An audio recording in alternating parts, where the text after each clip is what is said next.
ゆっくり海外鉄チャンネルへようこそ。このチャンネルではアジアを中心に世界の鉄道を紹介しているよ。我々が今いるのは中国の上海だ。今回は、寝台新幹線に乗って上海から広州まで行ってみるぜ。上海から広州というと、なかなかの距離だよね。そうだな。高速鉄道の上海、広州間は約1800キロ。新幹線で例えると仙台、鹿児島中央間に相当する距離だ。今回乗車する夜行の高速鉄道はこの距離を11時間で走破するぜ。寝る時間はたっぷりあるけど、ちゃんと寝れるのかな？乗り心地や寝台の様子はどうなのかな？早速乗りに行こう。寝台高速列車の発着駅は上海本茶駅だ。とてつもなく広い駅だね。改札が始まり、乗客が我先にとホームになだれ込んでいく。ホームには発車を待つ高速列車が並んでいる。我々の広州行き D935 列車は14番線にいるぜ。今回乗る列車はどんな車両なのかな？先頭車を見に行こう。この車両は CRH1E。ボンバルディアからの技術供与を受けて駐車賃倒し放棄車車両で製造され、2009年に運行を開始した。16両固定編成の動力分散式高速列車で、最高時速は250キロ。鋭い三角形のライトや角張った前面形状が特徴だ。高速列車にしては鼻先が短くてカクカクしたデザインの車両だね。車体側面は窓周りが黒でまとめられた、欧州風のスッキリしたデザインだ。扉はプラグドアである。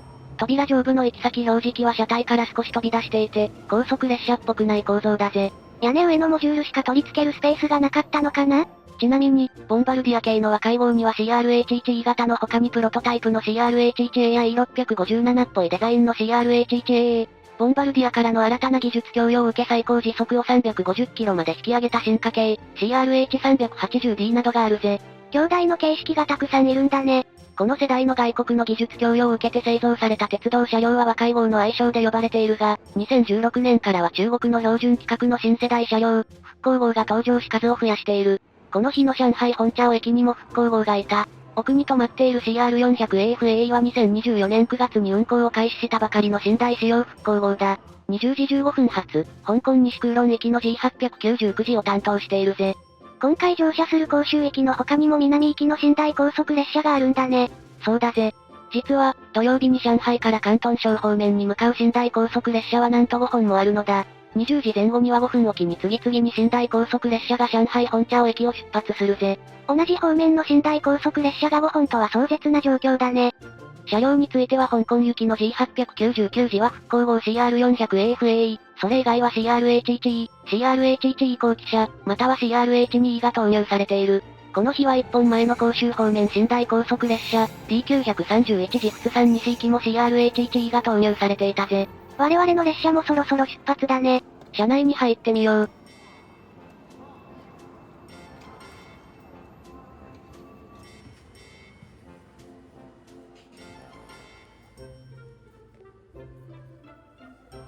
こちらが本日のお宿になります。2段ベッドの個室だね。始発駅ということもあり、掃除は行き届き理念も綺麗に整えられているぜ。清潔感があるね。スペースが広く窓の景色も見える下の段の方が快適なのだが、今回は満席のため上段になってしまった。壁には読書灯や小物入れがあるが、残念ながらコンセントはついていない。下段にもコンセントはなく、充電したい場合には廊下にある数少ないコンセントを確保する必要があるぜ。一晩過ごす列車でコンセントがないのは痛いね。CRH1E は若い号の中でも初期の車両なので、車内設備にはまだ改良の余地があるな。洗面台やトイレなどの水回りは割と綺麗な状態だ。一晩乗車する列車だからトイレのクオリティは重要だね。中国の列車では必須の設備、カップ麺用の給湯器もあるぜ。20時5分、列車は上海本茶駅を出発した。この列車は D935 時広州南行き。停車駅は、広州東、寧波、深セン北、広州南だ。到着時刻は、広州東20時59分、寧波21時56分、深セン北6時30分、広州南7時14分だ。途中の福建省では全然停車しないんだね。そうだぜ。福州やアモイといった福建省の大都市は深夜に通過するぜ。この列車は16両編成で、1号車と16号車は2等座席車、9号車は食堂車、10号車は豪華難賀、それ以外が難賀だ。せっかくなので食堂車に行ってみよう。食堂車はこんな感じ。座席定員は結構多い。高速鉄道車両には本格的な厨房設備はないが、温かい弁当を食べることができる。今回はライチ肉の弁当とビールを購入した。弁当は2段になっていて、白米の量が多くボリュームたっぷりだ。美味しそうな中華料理だね。ライチ肉、食べている時はなんとなくライチの甘い味がするような気がしていたのだが、この料理は福建省名物の酢豚の一種で、実際にはライチは入っていないらしい。味は普通に美味しかったぜ。中国の米って昔に比べて味が良くなっている気がするよね。列車は時速190キロで上海の郊外を駆け抜けていく。200キロ近い速度でも揺れは全く気にならなかった。車窓からは途切れることなく続く高層アパートを見ることができるぜ。なかなかの都会だね。上海本茶駅を出発後ほどなくして、列車は広州東駅に到着した。相変わらずでかい駅だね。奥のホームには CRH1 系列の最終進化系、CRH380D が停車している。随安発上海本茶駅の G7340 次列車だ。8両編成を2本つなげた16両編成で運行されているぜ。中国の高速鉄道は形式が豊富で見ていて飽きないね。この列車と入れ替わるように1本前の仏山西行き D931 次が発車した。CRH1 系の車両は微灯が点滅するという特徴があるぜ。微灯の点滅はアジアの車両ではあんまり見かけないよね。ちなみに、上海本茶を、広州南間の南賀の運賃は800元だ。同じ列車の2等座席は599元であり、約4000円の差額で寝台を利用できることになるぜ。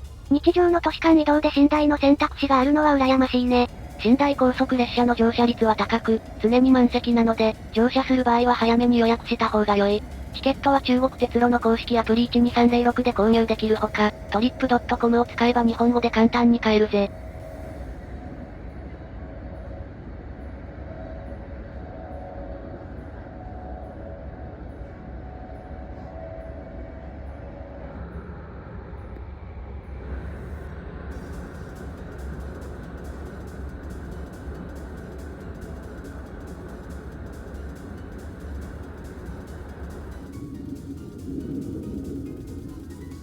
上海を出発後2時間弱で、列車は寧波に到着した。寧波では7分間停車する。ホームに出て休憩する乗客もいるんだね。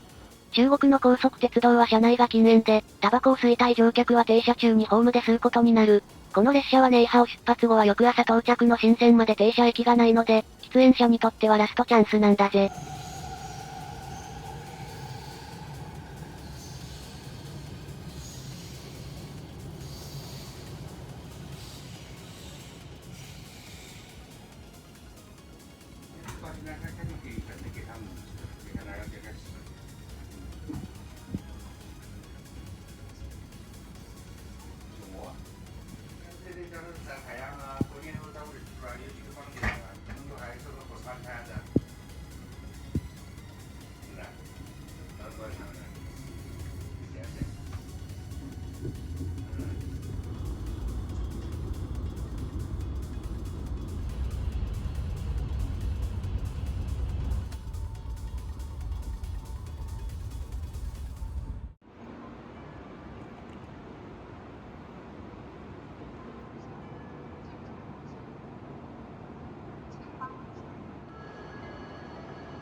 朝7時14分。列車は帝国通り甲州南駅に到着した。揺れは少なくて結構寝れたよね。そうだな。個室内は完全に消灯できるし、周りの乗客たちも静かに寝ているので、睡眠を妨害する要素は特になかったぜ。今回の動画はここまで。寝台高速列車、CRH1E で上海から甲州まで移動してみたが、なかなか快適だった。中国には CRH1E の他にも様々なタイプの寝台高速列車があるので、他の形式にもぜひ乗車してみたいぜ。ご意見ご感想をお待ちしております。高評価とチャンネル登録もよろしくね。それでは、ご視聴ありがとうございました。